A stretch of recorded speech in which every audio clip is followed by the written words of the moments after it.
And that leads us to another edition of Todd's Odds, brought to you by FanDuel with our sports betting expert, our friend Todd Fuhrman, massive hockey fan. Todd, well equipped to discuss Steven Stamkos' future, but we're going to ask him about that in a second. First, it's the Toronto Maple Leafs, now listed at plus 290 to win their first-round series with the Boston Bruins now that they force a Game 6 on Thursday. My question for you, Todd Fuhrman, is, are you a believer?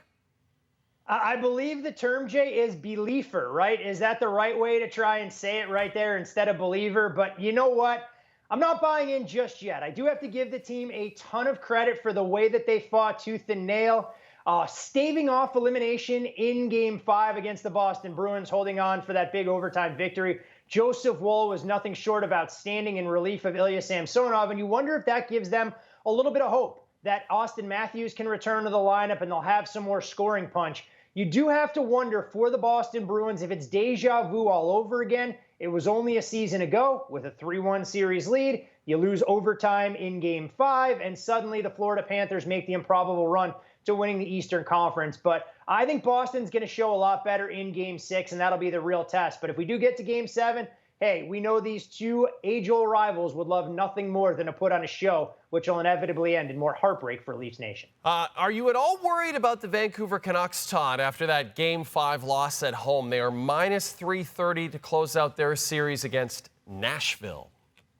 I am a little bit more worried about Vancouver because I think when you look at this series dynamics here, Jay, it feels like every team that has been the better of the two sides through the first 5 games goes on to lose. I mean, the amount of blown third period leads we've seen, it looked like Nashville had a chance to even the series up at 2 apiece. They give up 2 goals in the final 3 minutes, and then it's Elias Lindholm getting the overtime game winner early on.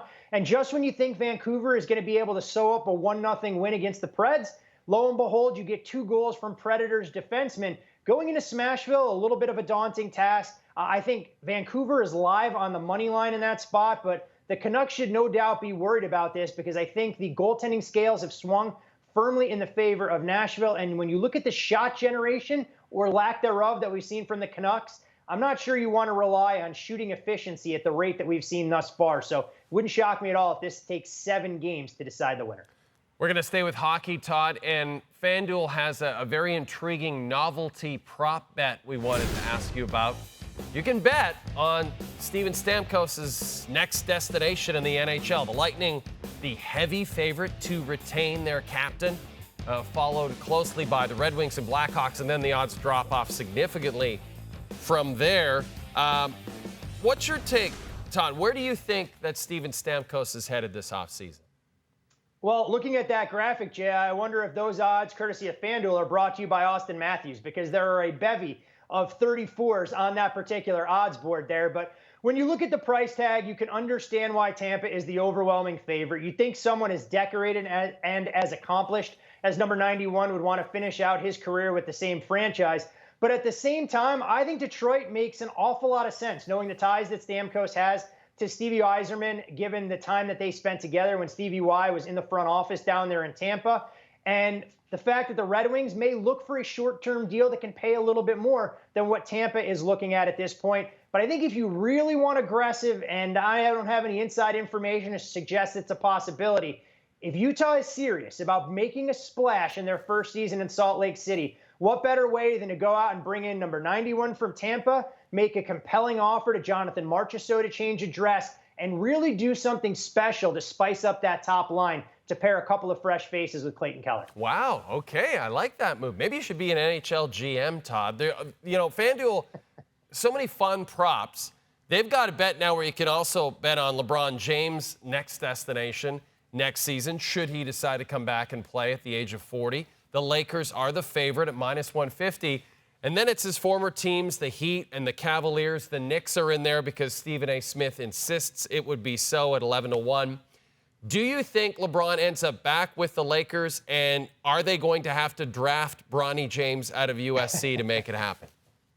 I think that's the big question, Jay. If you tell me where Bronny James is going, it's going to make the handicap of this particular novelty market that much easier and more straightforward. But I think when you look at LeBron James, I'm a little bit surprised that the number is as short as it is for him to return to the Los Angeles Lakers. But clearly this Lakers roster would need an overhaul if LeBron is intent on competing for championships.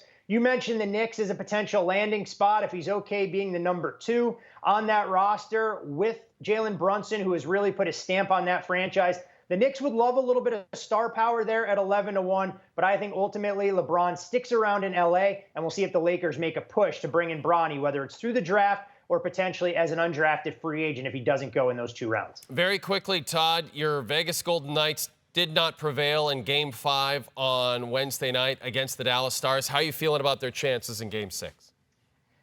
You know what? Not optimistic at all, Jay. I know we made a case for the Stars as the team to beat coming into this postseason. They didn't look the part through the first 2 games, but when you look at what they're doing from top to bottom, Jake Ottinger, outstanding, has yet to give up a goal in the 3rd period of the first 5 games so far this series. You've seen the Stars' depth. They're getting contributions up and down the lineup. The Knights seem insistent on, rather than dumping the puck in deep and trying to go get it, to carry it through the neutral zone, and it's led to countless turnovers.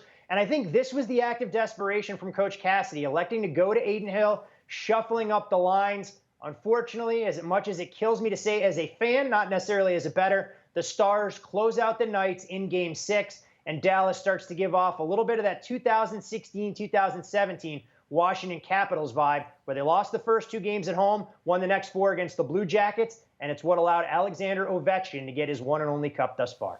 Todd, we will talk to you next week as we get into that 2nd round action in the NBA and NHL playoffs.